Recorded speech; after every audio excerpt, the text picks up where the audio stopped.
Welcome to the latest episode of Five on the Floor on the Five Reasons Sports Network. Thanks for joining us on your favorite podcast app. We're on Podbean, Spotify, Google Podcasts, Apple Podcasts. We're also on Dash Radio on their Nothing But Net channel every single weeknight at 7 p.m. Check out Five Reasons YouTube before Floor, an hour before every game. Post up 5 hours as soon as the game ends. Plenty of content during the week on the other teams in town as well. So make sure you are subscribed. Also, fivereasonsports.com. Spell that one out. You will get the latest sports in South Florida without a paywall. And check out the great sponsors of the Five Reasons Sports Network. We mention this one all the time because it's our daily fantasy partner. It's prizepicks.com. Go to prizepicks.com. Use the code 5, F-I-V-E. You get your initial deposit match. So you put down $100. They'll give you $100 to play with. You don't have to play it all at once. You play 2, 3, 4, 5 players. You can play different sports if you want to combine, say, NHL with NBA, but just check it out. Use the code 5, F-I-V-E, at prizepicks.com. And now, tonight's episode. Down the Biscayne. Yikes. 5 on the floor, ride for my dogs. Where here's the thing, you can check the score. Hustle hard, couple scars, wearing bubble frauds. Just like Butler said, you in trouble, y'all. Kept the floor playing, got it all banned. Y'all seen the block, stop with one hand. And Pat, we trust, it's power, have the guts. We're here to bring the heat, y'all can hang it up. Welcome to Five on the Floor, a daily insider show on the Miami Heat and the NBA, featuring Ethan Skolnick, Greg Sylvander, and Alex Toledo, plus others from the Five Reasons Sports Network. All right, Ethan Skolnick back on Five on the Floor. Make sure you check out our episode about the real season. We talked about that yesterday, Kyle Lowry's comments about sort of prepping himself for that, and he's going to get more aggressive. So we went through which players on the Heat we thought would rise the most in the real season and some of whom might be vulnerable. Today's floor plan, I got Alex Toledo again. You can follow him at Tropical Blanket, and Greg Sylvander. You can follow at Greg Sylvander. And Greg, I'm just going to let you sort of take this because if people were following our off the floor feed, they would have seen this already. But what did you hear just in talking to some people around the organization?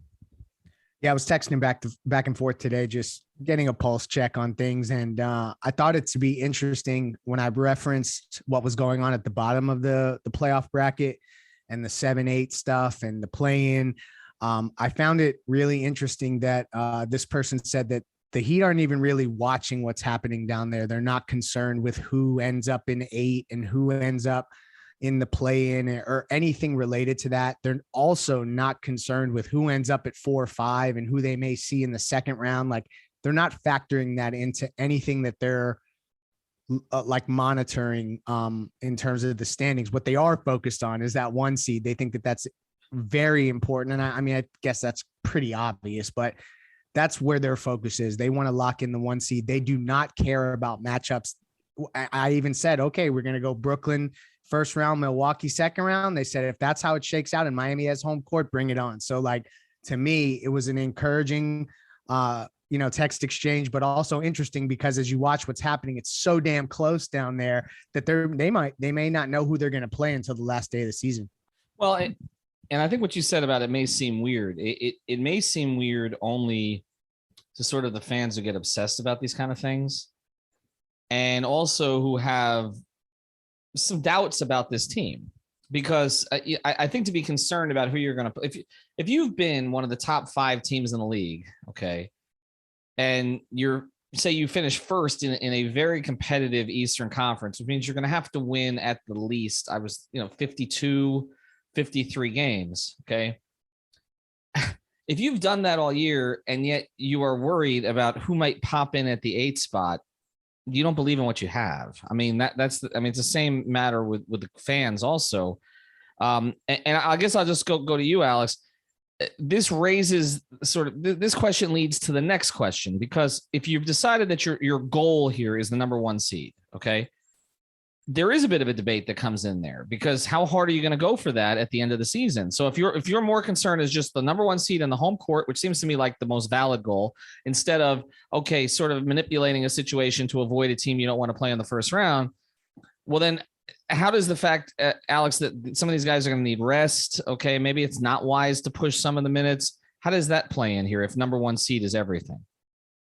Well, I just think they've kind of been a good team in the regular season despite not having all their pieces. And that's been consistent, whether, despite whatever machination it's been, right? And we saw it a lot early on, whether it's been missing Kyle or missing Bam or missing multiple guys from your best 4 players, missing Jimmy. Like they've had all different types of looks for this team, and every single one has been successful in the sense that they've been solidly over 500. Like none of those teams were even hovering around 500. None of the different looks versions of those teams, I mean. And I just think like I have enough trust in them right now to get through the end of the season where they're going to have so many home games. I just think they kind of figure some stuff out other than like what we talked about, crunch time offense. And that's what we're talking about here. But everything else, fundamentally, like the things that we have wanted them to be good at, they've been good at. So I just think it's more about having trust in them to finish the season off, in their eyes, the 1 seed. But of course, you're not going to be worried if you're inside the organization. And Greg, I guess when you look at another topic we've talked about, which is kind of the history of the soft 1 seed, right? The Heat, having been on the other side of that, know that if you have an overwhelming team, who's in the number 1 spot doesn't matter, right? We saw it during the Big 3 era where they eliminated the Bulls, they eliminated the Pacers. I wonder how that plays into this too, because I don't feel like Miami. We know that this is not an overwhelming Heat team. This is not a Big 3. 2012, 2013. As we talked about yesterday, they have a lot of really nice pieces. They can get it from anywhere, but it has to be a collective because they're more 2004 Pistons, more 2014 Spurs than they are some of the Durant, LeBron type teams. But I guess then, I mean, where do you stand on this at the end of the season? Because if you made it the goal, you want to reach your goal, I feel like that's going to push them forward towards it. Yeah, well, there's a couple things. I think that you're right. They're not the overwhelming favorite, but there's a lot of parity in this conference and there's a lot of good teams, but there's no team that I think that they look down at 2, 3, 4 and say, man, like they could pick us off regardless. Like even Milwaukee, coming off of a championship, has their vulnerabilities. And, there's a lot of stats that point to these different things. I think Alex has been researching even some of them as we've been going here in terms of like where teams are ranked and what they're doing. So I think it has a lot to do with that. The Heat recognize that the path of least resistance is to lean into that 24-9 home record that they currently have, which as I'm scanning through the league, I mean, you've got Golden State at 28-7, Phoenix at 29-8. And other than that, like they're literally the best home team on planet Earth right now. So I think that has a lot to do with it. And they're figuring just come through Miami. Also, Heat fans tend to show up for those playoff games on time or relatively on time, at least with like 4 minutes in the first quarter, the arena's filled. So I'm expecting probably the most excited base also in the arena for something like this, because it's been a while, you know what I mean? So I ultimately think that going for the 1 seed is the right move, and it's the right year to do it, because there's being a soft 1 seed, like 1, 2, 3, and 4, there's not much difference in anyway.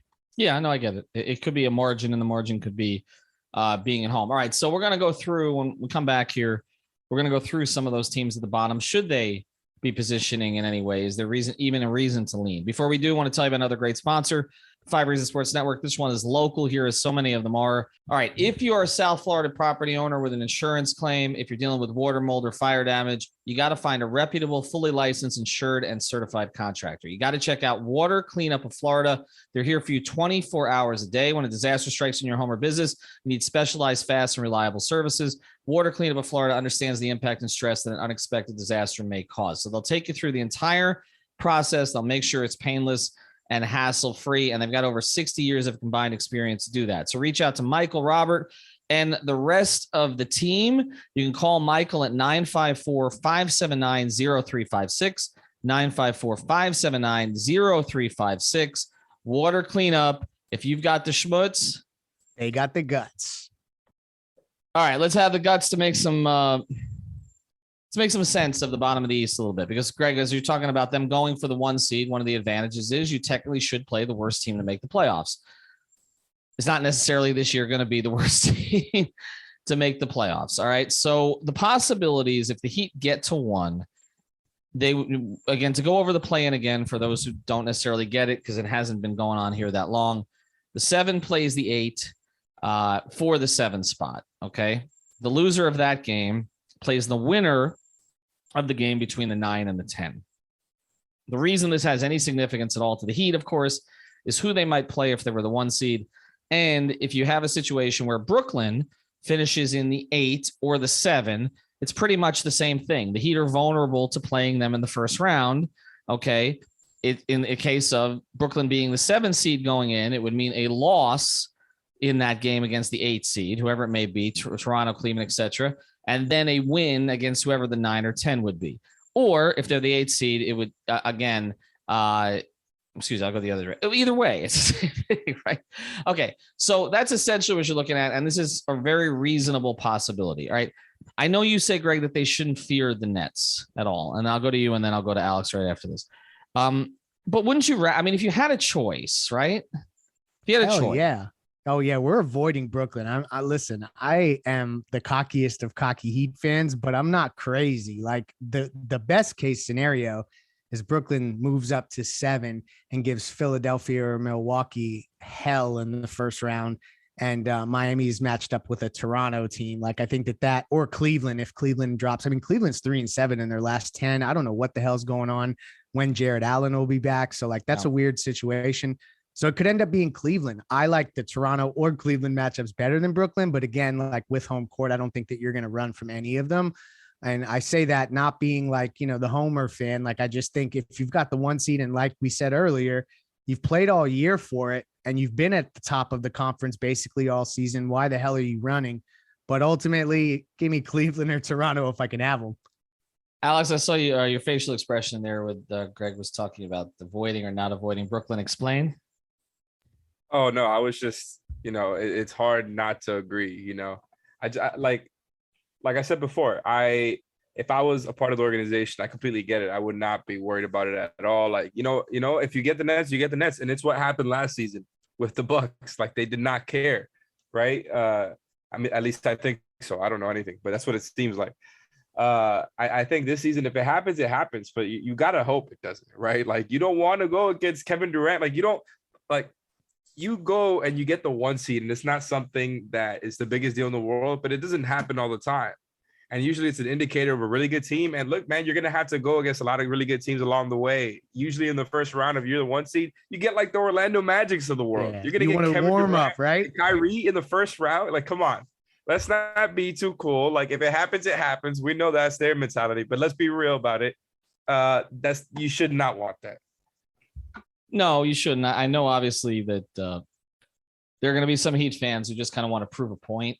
It'll be a fun matchup, and I think that he could win, but you should not want that.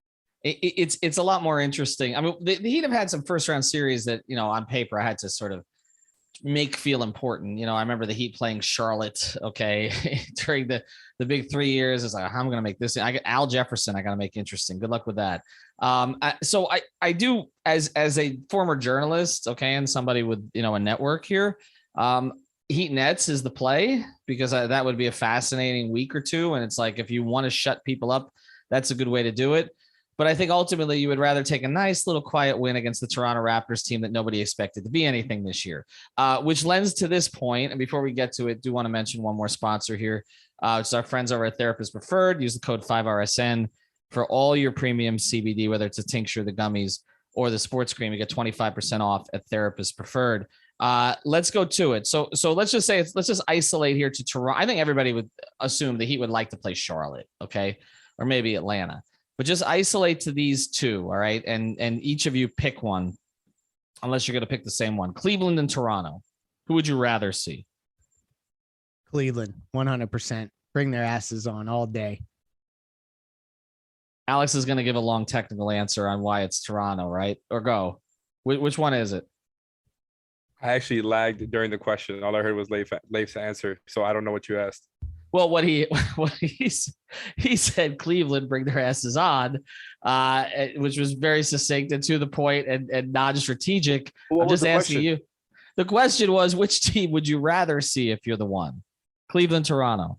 Alex lagged during the question Hey, again. I'm going to answer for him. We want Cleveland, right? Hey, look. Alex, now he's back. The thing is, the two likeliest, I think, are the Raptors or the Cavs. It's whoever finishes in that 7th spot, right? Because I think the Nets are going to finish in the 8th. Is that Yeah, that's- most likely. Yes. Yeah, they're pretty much solidified in 8. It's just about them beating 7 in that playing game. Yeah, I don't think the Nets. I mean, look, it could happen. I don't think the Nets blow that game. So I'm assuming that the Heat are going to play the Raptors or the Cavs. And like we were talking about before the show, the Cavs without Jared Allen, without Karis LeVert, they haven't been winning as much. And meanwhile, the Raptors have been playing some of the best basketball of the season. So it could very well be the Cavs. And from those two, I would rather play the Cavs. Like I think I have more trust in the Raptors and their playoff experience. Like their 2 best players, I think they have a little bit more there that they can go to when things get tough, other than Garland, the best defensive team there. But like they're 21st in offensive rating for a reason.